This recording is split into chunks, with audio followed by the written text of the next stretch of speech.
안녕하세요. 여러분, 세계 랭킹 1위이자 단일 시즌 11 관왕, 대한민국 스포츠 역사상 가장 압도적인 배드민턴 선수 안세영. 그러나 지금 한국에서 그녀의 경기를 무료로, 그것도 생중계로 볼 수 있는 사람은 거의 없습니다. 국민은 해마다 시청료를 내고 있고, 국가대표는 국민의 이름으로 세계 무대에 서고 있음에도 불구하고 안세영의 경기는 TV에서 사라졌습니다. 그래서 우리는 묻지 않을 수 없습니다. 왜 돈이 없는 사람들은, 왜 노년층과 일반 시청자들은 세계 1위 안세영의 경기를 실시간으로 볼 수 없는가? 이것은 한 선수의 문제가 아닙니다. 방송사와 자본, 그리고 권력이 결탁해 만들어낸 보이지 않는 차별의 구조에 대한 이야기입니다. 오늘 우리는 그 불편한 진실의 가장 안쪽을 끝까지 들여다보려 합니다. 한때 한국 사회에는 거의 의심의 여지가 없는 암묵적 합의가 존재했습니다.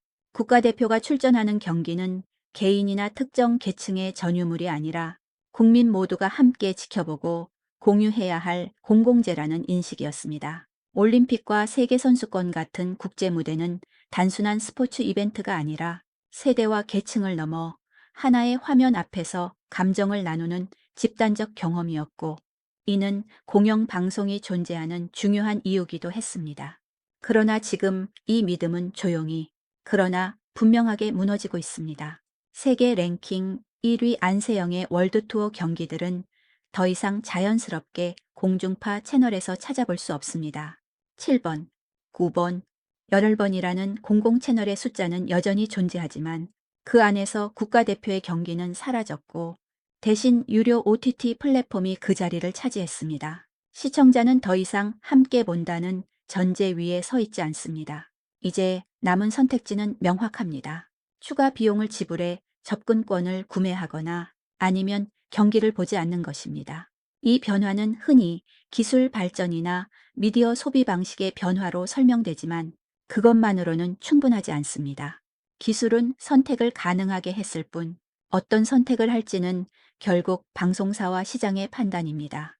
공공성을 기준으로 편성을 결정하던 구조가 수익성과 효율성 논리에 밀려나면서 공공시청권이라는 개념 자체가 후순위로 내려앉았습니다.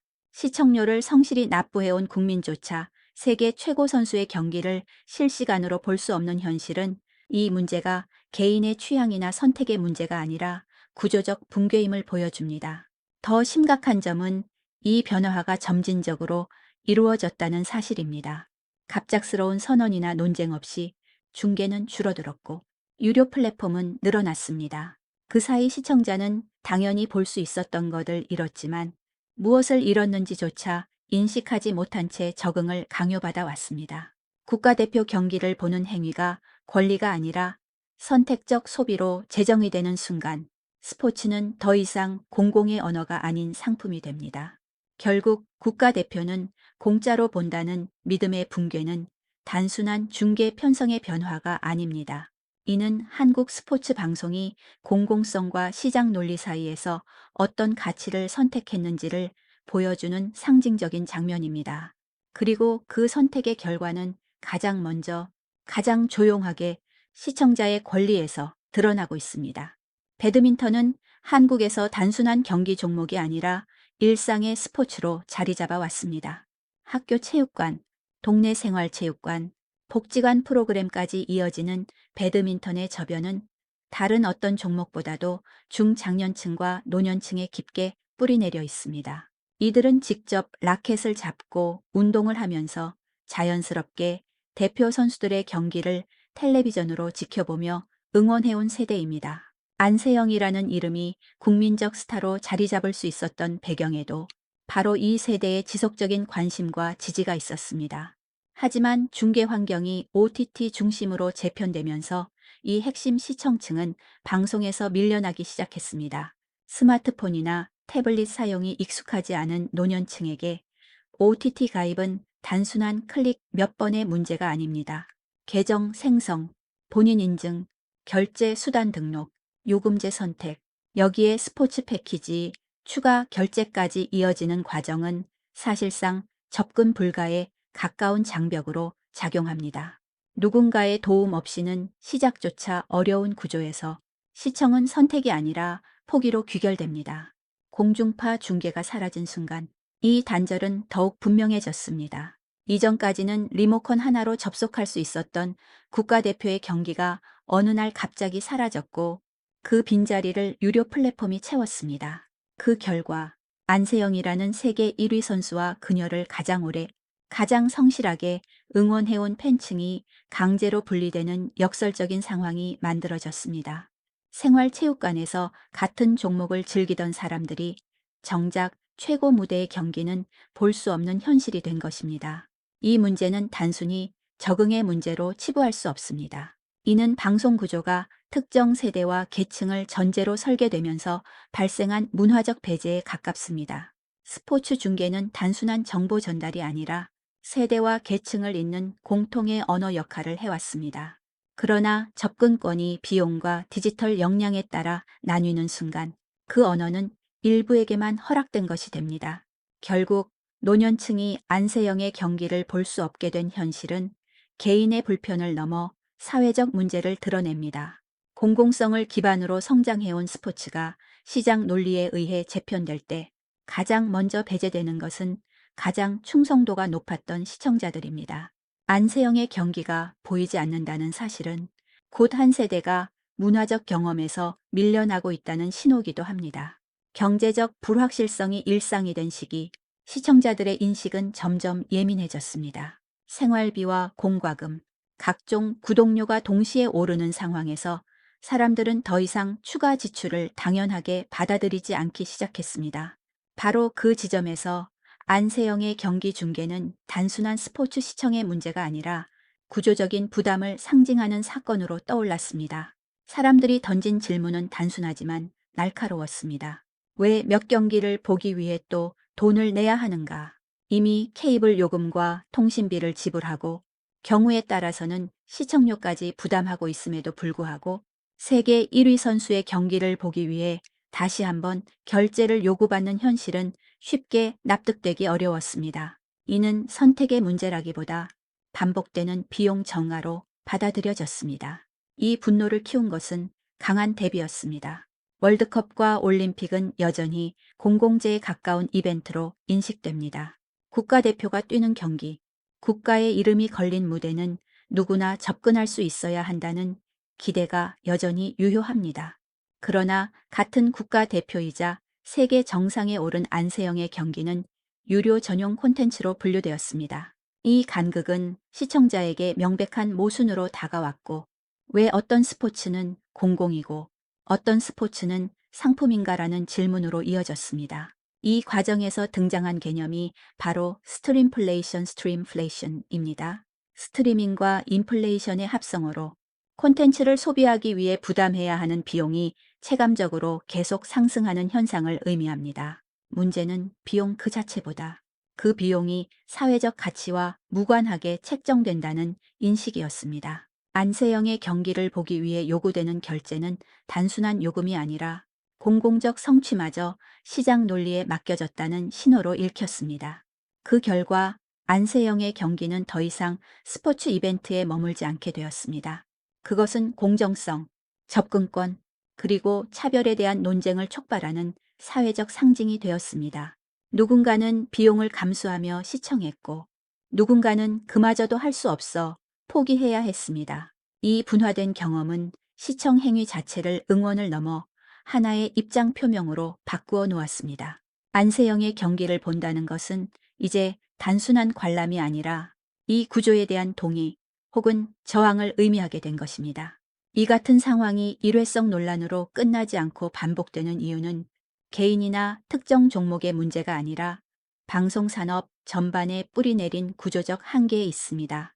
핵심은 지상파 방송사들이 더 이상 공공성이 아니라 수익성을 기준으로 스포츠 중계를 판단하고 있다는 점입니다. KBS, MBC, SBS 등 지상파 방송사는 최근 수년간 광고 수익의 급격한 감소에 직면해왔습니다. 디지털 플랫폼과 OTT의 성장으로 광고 시장이 분산되면서 한정된 편성 시간에 무엇을 배치할 것인가에 대한 판단은 더욱 냉정해졌습니다. 그 결과 스포츠 중계 역시 공공적 가치가 아닌 예상 시청률과 광고 효율을 기준으로 철저히 계산되는 콘텐츠가 되었습니다. 이 구조 속에서 배드민턴은 불리한 위치에 놓일 수밖에 없습니다. 세계 랭킹 1위 선수가 있음에도 불구하고 종목 자체가 축구나 야구처럼 대규모 광고 수익을 보장하지 않는다는 이유로 비수익 종목으로 분류됩니다. 황금 시간대에 배드민턴 경기를 편성하는 대신 상대적으로 안정적인 시청률을 확보할 수 있는 예능이나 드라마를 선택하는 것이 방송사 입장에서는 합리적인 선택으로 간주됩니다. 그 결과 편성 우선순위에서 배드민턴은 반복적으로 밀려났고, 이는 자연스럽게 중계 축소로 이어졌습니다. 법적 제도의 한계 역시 이 상황을 고착화시키는 요인입니다. 한국방송법이 규정하는 보편적 시청권은 국가적으로 중요한 스포츠 이벤트를 국민 다수가 시청할 수 있도록 보장하자는 취지에서 만들어졌지만, 그 적용 범위는 극히 제한적입니다. 올림픽과 월드컵은 명시적으로 보호 대상에 포함되지만 BWF 월드투어와 같은 국제대회는 그 범주 밖에 놓여 있습니다. 설령 한국 선수가 결승에 진출하더라도 법적으로 지상파 중계를 의무화할 근거는 존재하지 않습니다. 이 법적 공백을 파고든 것이 바로 SPRTV를 중심으로 한 유료 독점 구조입니다. BWF 월드투어 중계권이 특정 사업자에게 집중되면서 중계는 자연스럽게 유료 플랫폼 중심으로 재편되었습니다. 지상파는 높은 중계권 비용을 이유로 한 발 물러섰고, 그 사이 유료 채널과 OTT는 아무런 제약 없이 독점적 지위를 유지해 왔습니다. 이 구조에서는 공공 접근성이나 사회적 영향은 고려 대상이 되기 어렵습니다. 결국 이 상황이 반복되는 이유는 명확합니다.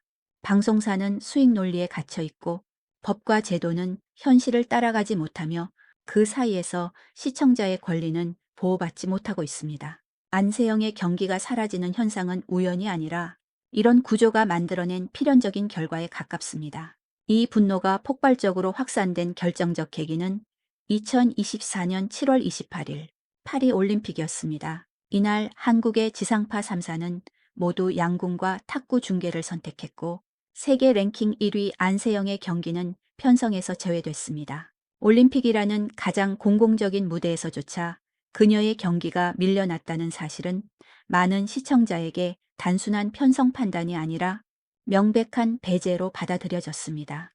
반응은 즉각적이었습니다. DC 인사이드 배드민턴 갤러리를 중심으로 팬들과 시청자들은 공식 규탄 성명을 발표하며 집단적으로 문제를 제기했습니다. 세계 1위를 푸대접했다.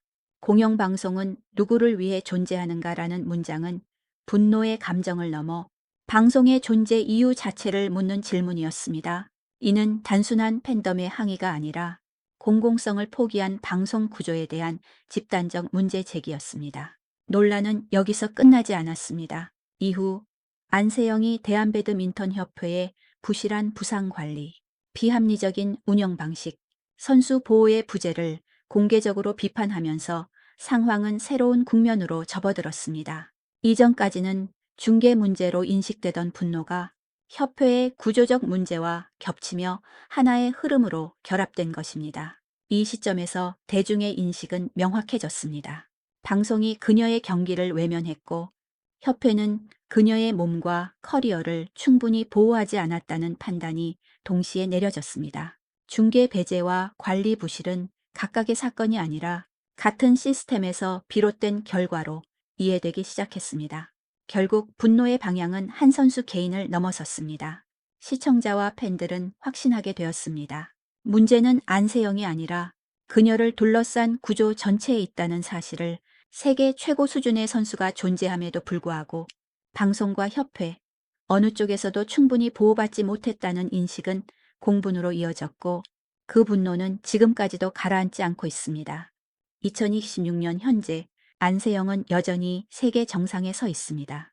기록과 성적, 실력 그 어떤 기준으로 보아도 그녀는 의심의 여지 없는 세계 1위입니다. 그러나 한국에서의 현실은 아이러니합니다. 안세영은 더 이상 자연스럽게 볼 수 있는 선수가 아니라 비용을 지불해야만 접근할 수 있는 선수, 유료 장벽 뒤에 놓인 스타가 되었습니다. 세계 최고 선수가 존재하지만 그 경기를 국민 다수가 실시간으로 볼 수 없는 나라. 이는 단순한 중계 편성의 문제가 아니라 스포츠를 대하는 사회의 기준이 어디에 놓여 있는지를 드러내는 장면입니다.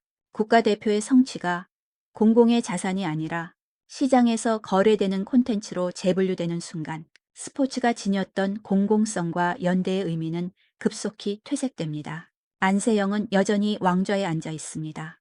그러나 그 왕좌는 모두가 볼 수 있는 무대 위가 아니라 결제와 접근 조건 뒤편에 숨겨져 있습니다. 보이지 않는 여왕이라는 표현은 과장이 아니라 지금 한국 스포츠 방송의 현실을 정확히 반영하는 말입니다. 이 지점에서 질문은 더 이상 안세영에게 향하지 않습니다. 문제는 그녀가 얼마나 강한가가 아니라 이 사회가 세계 최고 선수의 경기를 어떻게 대우하고 있는가입니다. 공공성을 지켜야 할 방송은 수익 논리에 밀려났고 제도는 현실을 보호하지 못했으며 그 사이에서 시청자의 권리는 조용히 사라졌습니다. 안세영의 문제는 개인의 문제가 아닙니다. 이것은 방송과 자본, 그리고 권력이 만들어낸 구조의 문제입니다. 이제 질문은 시청자에게 돌아옵니다. 우리는 무엇을 당연하게 여겨왔고 그 과정에서 무엇을 조용히 잃고 있는